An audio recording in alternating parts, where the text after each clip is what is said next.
Hi అండి, అందరికీ నమస్తే. Welcome to political radio channel. ఈ వీడియోలో మేము ఏం డిస్కస్ చేయబోతున్నామంటే ఏపీపీఎస్సి గ్రూప్ 2కు సంబంధించి ఈరోజు హైకోర్టులో వాదనలు జరిగాయి.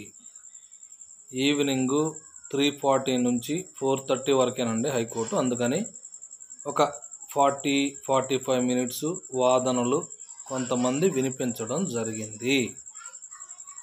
సో అయిపోయిన తర్వాత వన్ సైడ్ వాదనలు విన్న తర్వాత జడ్జి గారు ఈ కేసుని 7వ తేదీ కంటే గురువారం అనుకుంటున్నాను, లేదా 14వ తేదీ అంటున్నారు, నేనైతే 7వ తేదీ అనుకుంటున్నాను.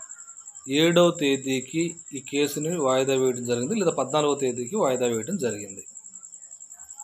అయితే ఈ కేసులో వాదనలు వినిపించిన వాళ్ళు వీరారెడ్డి సార్ అంటున్నారు. మరి అయితే ఆయన ఏమి వాదనలు వినిపించారు, ఆ సారాంశం ఏంది అనేది కనుక మనం డిస్కస్ చేసినట్టయితే నేను గమనించింది ఏంది అంటే, ప్రధానంగా ఆయన డిస్కస్ చేసింది ఏంది అని అంటే వర్టికల్ రిజర్వేషన్ గురించి డిస్కస్ చేశారు. Point number 1. నెంబర్ 2, డిస్కస్ చేసిన అంశం ఏంది అని అంటే జీవో నెంబర్ 77 గురించి డిస్కస్ చేశారు. నెంబర్ 3 ఏంటి అని అంటే SC, ST, BC, minority, ex service man, PWD, తర్వాత మెరిటోరియస్ స్పోర్ట్స్ పర్సన్, వీళ్ళకి గురించి కూడా డిస్కస్ చేయడం జరిగింది. అయితే మొట్టమొదటి తీసుకుంటే మనం సపోజు జీవో నెంబర్ 77 తీసుకున్నాం అనుకోండి. ఆ జీవో నెంబర్ 77లో ఏం జరిగింది అని అంటే, మేము వర్టికల్ రిజర్వేషన్ తీసుకుంటున్నాము, సో కాబట్టి ఏదైతే రిజర్వేషన్ ఉందో ఆ రిజర్వేషన్ ప్రకారం SC, ST, BC, minority, PWD, sports person, ex service men వీళ్ళందరినీ కూడా అమెండ్ చేసి ఈ వర్టికల్ రిజర్వేషన్లోకి మేము తీసుకొస్తున్నాము అని చెప్పి జీవో నెంబర్ 77 ఇవ్వడం జరిగింది అని చెప్పి ఒకటి చెప్పారు. రెండో పాయింట్, వర్టికల్ రిజర్వేషన్లో ఆయన డిస్కస్ చేసిన దాంట్లో నాకు అర్థమైంది ఏంటి అని అంటే, సార్ మీరు వర్టికల్ రిజర్వేషన్లో ఇలా చెప్తున్నారు, కానీ యాక్చువల్గా రూల్ ప్రకారం ఎలా వెళ్ళాలంటే సార్, ఫస్ట్ పాయింట్ ఏంటి అని అంటే ఓపెన్లో ఎన్ని అయితే పోస్టులు ఉన్నాయో అన్ని పోస్టులు ఫస్ట్ ఆఫ్ ఆల్ ఫిల్ చేయండి. ఆ తర్వాత బీసీ, ఎస్సీ, ఎస్టీకి రిమైనింగ్ పర్సన్స్ ఎవరైతే ఉన్నారో వాళ్ళకి ఇవ్వండి అని అడగటం జరిగింది. అంతే ఏంది అని అడగచ్చు మీరు. అంటే ఏంది అంటే ఇక్కడ పాయింట్, ఇక్కడే ఒక పెద్ద సమస్య వచ్చిందండి. ఏం సమస్య వచ్చిందంటే అదే వర్టికల్ రిజర్వేషన్కి హారిజాంటల్ రిజర్వేషన్కి మధ్య తేడా.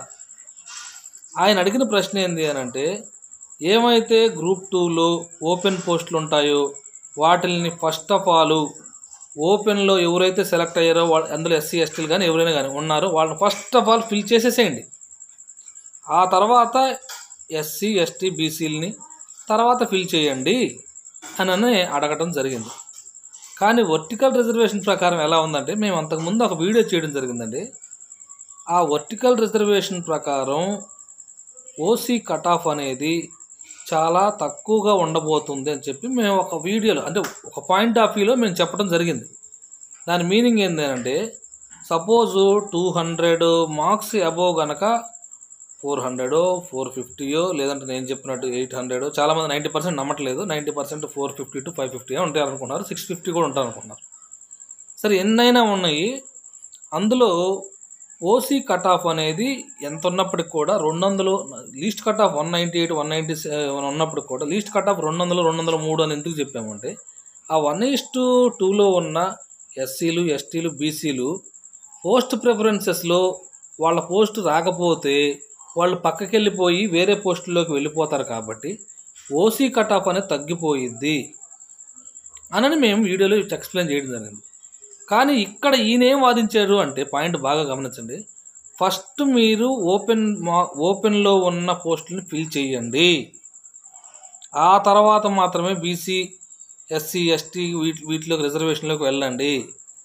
దీనివల్ల మీరు ఆర్టికల్ 16(4)ని 15(3)ని మీరు న్యాయం చేసినట్టు అవుతుంది అని ఆయన ఎక్స్ప్లెయిన్ చేయటం జరిగింది.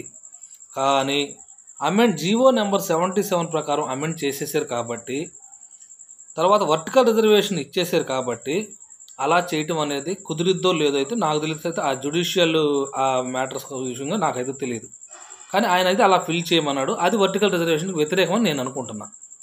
ఇంకా రెండో పాయింట్ ఏంటంటే, ఉమెన్కి సంబంధించి కూడా అంతకుముందు ఉమెన్కి సపరేట్గా తీసేవాళ్ళు, ఈ వర్టికల్ రిజర్వేషన్లో టాప్ నుంచి వస్తారు. అలా కాకుండా ఉమెన్ రిజర్వేషన్ కూడా సపరేట్గా తీయండి అని అడుగుతున్నారు ఆయన. కానీ ఇక్కడ ఏంటంటే ఉమెన్ రిజర్వేషన్ కూడా వర్టికల్ రిజర్వేషన్ ఉంటుంది కాబట్టి ప్రధానంగానే వర్టికల్ రిజర్వేషన్ అంటేనే ఉమెన్ రిజర్వేషన్లో టాప్ నుంచి చూస్తూ వస్తారు. 33% ఫిల్ అయితే ఓకే, లేదు అంటే కిందకు వస్తారు, లేదంటే కిందకు రారు కదా. అలా కాకుండా ఆయన ఏం అడిగాడు అంటే, వర్టికల్ రిజర్వేషన్లో కాకుండా ఉమెన్కి కూడా సపరేట్గా తీయండి ఫస్ట్, అక్కడ కూడా ఓపెన్లో ఎవరైతే ఉన్నారో వాళ్ళని తీసుకోండి, ఆ తర్వాత ఎస్సీ ఎస్టీ బీసీలకి వెళ్ళండి, ఇట్లా అడగడం జరిగిందనమాట. సో ఇలా అడగడం జరిగిన తర్వాత దీనివల్ల అట్లా తీసుకోకపోతే ఎస్సీ ఎస్టీ బీసీలు, స్పోర్ట్స్ పర్సన్, మెరిటోరియస్ పర్సన్ వీళ్ళందరూ కూడా నష్టపోతారు అని డిస్కషన్ చేయడం జరిగింది. సో జడ్జి గారు కూడా మనం ఆ వాదనలు మనం గమనిస్తే జడ్జి గారు కూడా చాలా ఓపికగా విన్నట్టుగా అర్థమవుతుంది. సో టైం అయిపోయేలేకే నెక్స్ట్ పోస్ట్ పోన్ చేశారు. సో వాళ్ళ వైపు వాదనలు అయిపోయిన తర్వాత ఏపీపీఎస్సి వాళ్ళు, తర్వాత గవర్నమెంట్ ఆఫ్ ఆంధ్రప్రదేశ్ వాళ్ళు, ఈ అడ్వకేట్ జనరల్ అయితే లేదు వీళ్ళు పెట్టిన లాయర్లు అయితే ఏమి వాదిస్తారు, ఈ కేసు ఏం జరగబోతుంది అనేది మాత్రం నెక్స్ట్ 7th కానీ లేదంటే 14th కానీ జరగబోయే వాదనల్లో మనకు అర్థమవుతుంది. అంతేగాని ఈ కేసులో ఇప్పటి వరకు కానీ స్టే ఇవ్వటం కానీ స్టే ఇస్తున్నారని కానీ దాని మీద అయితే డిస్కషన్ అనేది జరగలేదు. సో ఇది ఎలా ఉంటుందంటే మనం చూసే కళ్ళ బట్టి ఉంటుంది. సో వాళ్ళకేమో స్టే ఇస్తున్నట్టు కనిపిస్తుంది, వీళ్ళకేమో స్టే ఇవ్వలేదు, దాని గురించి ఇవ్వలేదు అనమాట. సో దానిని మనం కోర్టులకు వదిలేద్దాము. ఆ నెక్స్ట్ హీరింగ్లో వీళ్ళు ఇచ్చే కౌంటర్ను బట్టి పరిస్థితిని బట్టి మనకి అర్థం అవబోతుంది. ఇది అండి కోర్టు కేసుకు సంబంధించి నేను అనుకుంటుంది. సో నాకు అర్థమైంది చెప్పా, వీలైతే సబ్స్క్రైబ్ చేయండి. సో మీకు అర్థం కాలేదు అనుకుంటే ప్రాబ్లం లేదు, స్కిప్ చేసేయండి అండి. అర్థం చేసుకుంటారని భావిస్తున్నాను. Thank you sir, thank you very much.